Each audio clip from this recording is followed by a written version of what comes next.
దర్యాప్తు కొనసాగుతుంది. మరో ముగ్గురిని నిందితులుగా చేరుస్తూ సిట్ మెమో దాఖలు చేసింది. సాయికృష్ణ లాకప్ డెత్, మృతదేహం మాయం చేసిన అంశంలో అశోక్, నాని, సిఐ నాగరాజు స్నేహితుడు సురేష్ ను నిందితులుగా చేర్చారు. ఇవాళ ముగ్గురిని కోర్టులో హాజరుపరచున్నారు. అటు నిన్న ఏసీపీ మానస ఎదుట లొంగిపోయిన హెడ్ కానిస్టేబుల్ నాని, అశోక్, సాయికృష్ణను సిఐ నాగరాజు ఏం చేశారనే ప్రశ్నలకు సమాధానం చెప్పలేదు. మరో హెడ్ కానిస్టేబుల్ బాబురావు వాంగ్మూలం రికార్డు చేసి విడిచిపెట్టారు.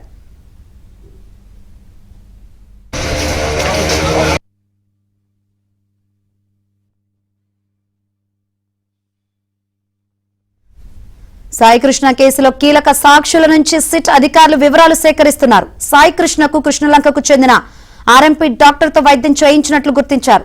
సాయికృష్ణ లాకప్ డెత్ వ్యవహారం వెలుగులోకి రాగానే ఆర్ఎంపీ డాక్టర్ పరారయ్యాడు. అతడిని అదుపులోకి తీసుకుని సిట్ అధికారులు ప్రశ్నిస్తున్నారు. ఇదే కేసులో కృష్ణలంకకు చెందిన మరొక లేడీ కానిస్టేబుల్ ను అదుపులోకి తీసుకున్నారు.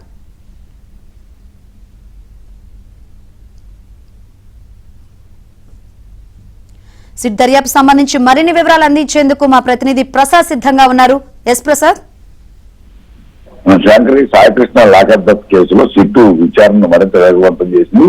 ఈ కేసులో ప్రధానంగా సిఐ నాగరాజుకు అన్ని విధాల సహకారం అందించారని భావిస్తున్న హెడ్ కానిస్టేబుల్ అశోక్, నాని నిన్న మానస ఎదుటలు లొంగిపోవడం కీలక పరిణామంగా చెప్పుకోవచ్చు. వెంటనే ఆ పోలీసు అధికారులు కూడా ఈ ఇద్దరిని లొంగిపోయిన అరగంటలోనే సిట్టు అధికారులకు అప్పగించారు. దీంతో నిన్న సాయంత్రం నుంచి కూడా సిట్ కార్యాలయంలో వారిద్దరిని దాదాపు 8 గంటల పాటు విచారించారు.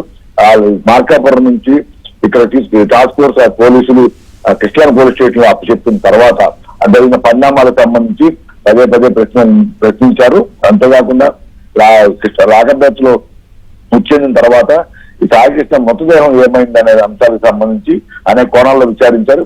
అయితే ఇందులో దాని ఆ సమయంలో ఈ కేసు దర్యాప్తు జరుగుతున్న సమయంలో అలాగే సాయికృష్ణను కృష్ణ పోలీస్ స్టేషన్ తీసుకొచ్చిన సమయంలో తాను ఊళ్ళో లేనని జవాబు చెప్పినట్టు తెలుస్తోంది.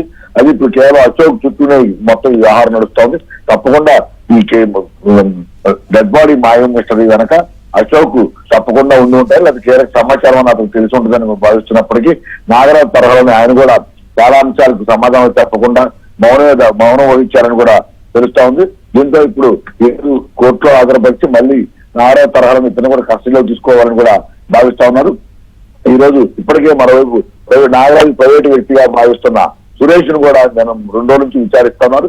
ఈ రోజు కోర్టులో నాని, అదే అశోక్, సురేష్ ముగ్గురిని కూడా కోర్టులో హాజరుపరుస్తారు. ఆ తర్వాత రిమాండ్ విధించిన తర్వాత వారిని కస్టడీలోకి తీసుకుంటారు. మరోవైపు ఈ కేసులో మరికొంతమంది సమాచారం ఉందని భావిస్తున్న సిట్ అధికారులు ఇతర సిబ్బందిని కూడా విచారిస్తున్నారు. ఈ రోజు మరో లేడీ కానిస్టేబుల్ కూడా ఇప్పటికే విచారించడం తెలుస్తోంది. నిన్న మొన్న మరో కానిస్టేబుల్ బాబురావును కూడా విచారించి పంపించి వేశారు. ఈ కేసులో ఇప్పటి వరకు డెడ్ బాడీ మిస్సింగ్ సంబంధించి మాత్రం అన్ని కోణాల్లో దర్యాప్తు చేస్తున్న కీలకమైన సాక్ష్యాలు అయితే సేకరించడంలో సిట్టు ఇంకా ఎదురుచూపులో మిగిలాయి. ఇందులో కీలకంగా అశోక్ దొరికిన తర్వాత తప్పకుండా పూర్తి సమాచారం దొరుకుతుందని భావించినప్పటికీ కూడా అశోక్ కూడా తన గురువు నాగరాజు తరహాలో మౌనం వహించడం ఇప్పుడు చర్చనీయాంశంగా మారింది. ఈ పరిణామాల నేపథ్యంలో మళ్ళీ కోర్టులో హాజరుపరిచిన తర్వాత కస్టడీలోకి తీసుకుని విచారిస్తేనే ఈ మొత్తం వ్యవహారం వెలుగులోకి వచ్చే అవకాశం ఉందని కూడా భావిస్తున్నారు.